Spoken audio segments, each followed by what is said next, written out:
winning isn't everything, but that's outside of professional. That's outside of, well, not professional. That's outside of grade school, I think.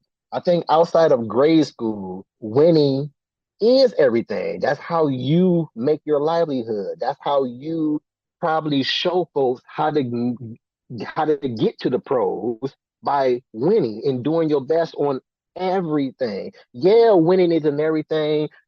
Even in the pros, I feel the same. It isn't everything, but that's just a default mindset on the aspect of, hey, we about to go out here and have fun, but we're gonna have fun seriously.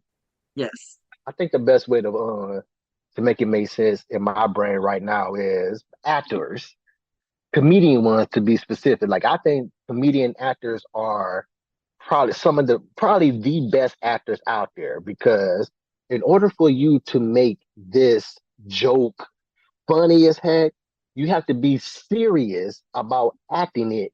Like, so you're having Yes. fun, but winning is everything here. The winning is me making this movie, me getting this line out. So I still got to be serious about being funny, you know? So yeah, you got to get you a group of water boys. They seem to be hitting folks. I'm just gonna talk about the movie Waterboy. I know the water boy. I know, right? And so and and that's what I was that's what I was feeling. Again, it made me feel some type of way. Ah! And I was like, okay, so I have to totally rethink my mindset as a coach. So coaching Uh, women is totally different than coaching young men. how you coached grown men before? I haven't coached grown men. Oh, okay, I was about to say, is it the difference between young and grown? I mean, I'm pretty sure is if I'm coaching football, you can predict that it would probably be a struggle to coach grown Mm-hmm, men in football mm-hmm. when they're looking at me like, okay, this is football. What the hell do you know about playing football? And then the retarded societal person mindset. Yeah. Like, what do you know about playing football? And what can you tell me about football when you're a woman? Right. So I get that because I get that from the male coaches. They don't take me as serious as either because, they don't think that I know the game like that. Because if I didn't put on the pads and the helmet and get hit and I didn't do all that stuff in Man, order for them to, in order for me to understand the game. And I'm thinking like, okay. But I play, I said, okay. I played other sports, but okay. have you seen lingerie football before or And heard I of love it? it. Absolutely love the lingerie league. And they are only in drawers and bra with a shoulder pad on. And these cats are crying because of what? They getting hit like pros They're on doing there. hitting. They did. This is not touch or flag. These No, are it's not straight up flag tackles. football. It's not, yes. And they be hitting each other too. They ain't just like Like no hard. what we would say a girl hit. No, they No, be hitting. hitting And here you are, a grown man saying you a female. What the heck you know about about the game of football. And so I'm like, Yeah, okay. that's wild. That's So wild. and again, I just laugh it off and I just move on. I just laugh it off. Again, I'm not getting ready to argue with ignorance. And Absolutely. it's so easy to recognize a ignorant mindset. And so Mm-hmm. I think it's in the Bible because we talked about the Bible, how I think the Mm-hmm. whole Bible was made up and fake anyway. But there is a thing in the Bible that I think is Absolutely. valid, and it says that if you're arguing with a fool, there are two fools. Yeah. And so I'm not getting ready to argue about, yes, something I feel like you're being foolish about. No, we're not getting ready. No, you're not getting ready to bring me to your Absolutely. level of ignorance. So yeah, Arguing with a nigga will make you turn into a nigga. You will become a nigga yes, arguing with a nigga. arguing with them. It's like, Yes, like absolutely. so there's no need. Like people it's I think me, because I do it on an often basis, I think it's a difference between really getting mad slash arguing with somebody and playing along with them. Like I be picking on folks, Picking especially on them. Yeah. at my job. I go these retarded customers. Oh my goodness! So I just play along with it. They ask me something retarded, I'm retarded with you. You be grown folks like it be seniors. They probably not seniors, but they look like white people, old like age like They look crazy. old. Yeah. They might be 39, looking like a 70 years old. 78. I work for 7 Up, but hey, I'm looking for regular 7 Up. Have it in their hand. I'm looking for regular 7 Up. Like, yeah, you got it. That's what you hold. Really? This has lemon and lime in it. Like, woman, for 78 years of your life, that's what you've been drinking, lemon and lime. See, the retardation of humanity. Like, why are you not paying attention to what you put in your body to that degree? Like, I understand we all putting fake junk in I say all the food is fake. Everything we eat is fake. Oh, I said the But same thing. I said the same thing. Everything is poison. yeah, but I know that I'm putting at least the imitation of lemon and lime in my system when I drink 7 Up. You've been drinking this just since it debuted on Earth. And you're just now getting the epiphany that it's got lemon and lime in it and that you don't know Lemon if and this is the lime real. in it. And the bottle never changed either. It's been green the whole entire time. Oh my Like goodness. people, I'm telling you, if you that's another thing about humans. If you don't do thinking for them, they won't take the time out to think about Think for anything. themselves. Mhm. Thinking is not convenient. Thinking is not convenient for humans for some reason. We we It's would like rather that have everybody else do the experiment for us so we could say, yeah, that's how it's supposed to be. instead of doing it instead of finding out and doing it on our own. Yeah. Hmm. We won't even think about why we believe in something. We just start believing in it just because we read that you're supposed to be believing this. Or we were told, or again, we were taught. And then I tell people all the time, everybody needs to unlearn and relearn every single aspect or thing of their life. I mean, Everything, everything, everything. everything, everything that we've been is something that somebody made up and they made it a norm. But Hmm. why is it a norm? Perfect example. My daughter is a realtor. And so for the longest, I was like, I'm not buying a house.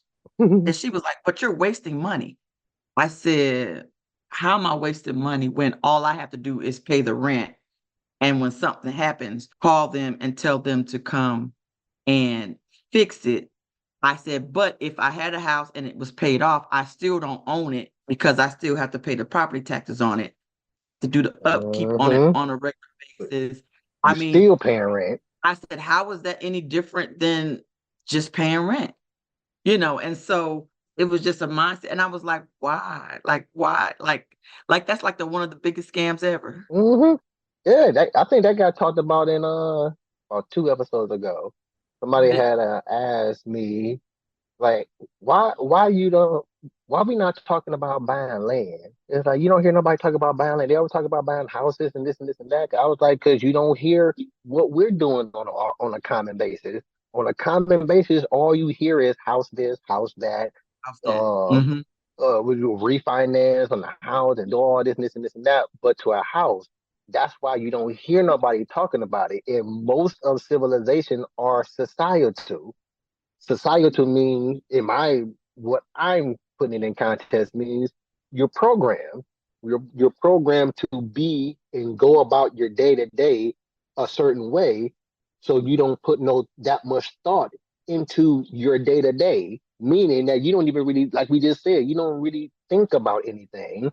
Like you might have a thought, but does that thought transform into pondering or thinking?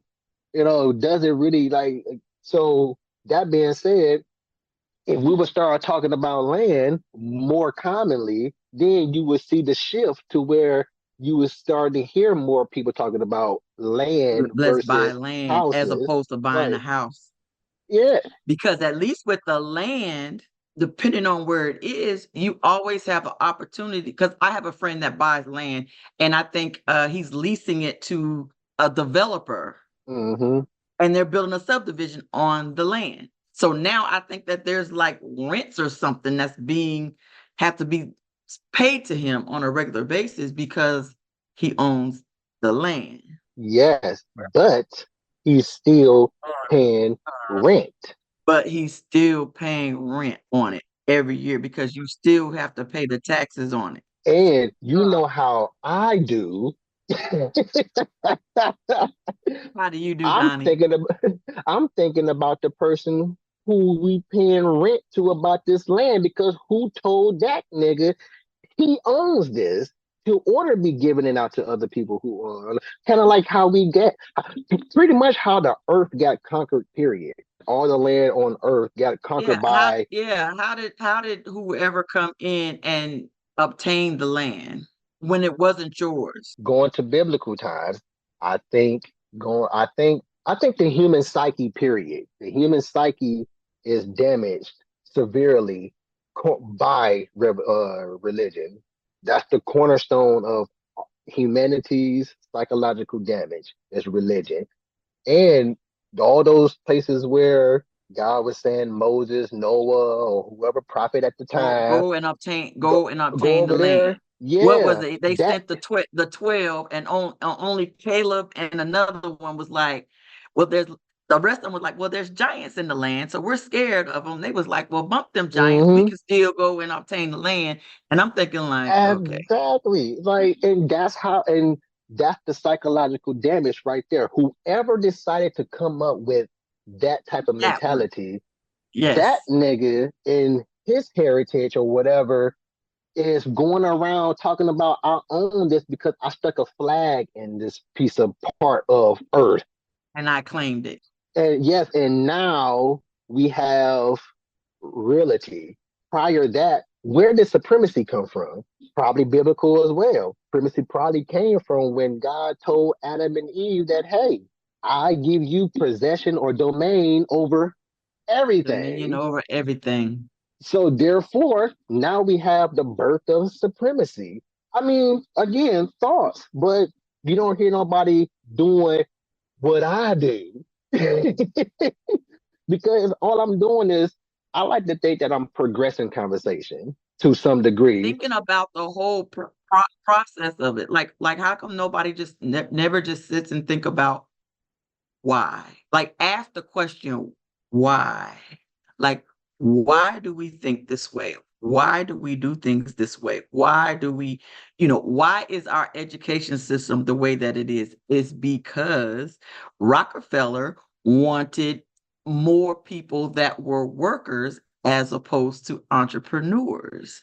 Where did he get that thought? And where did he get that thought? From the Bible, most likely. Because look, look. I'm going through the Bible again, and I gotta tell you, I thought about this latest time me going through it. I'm It's like, wait a gangster. minute. It's Oh, it's gangster.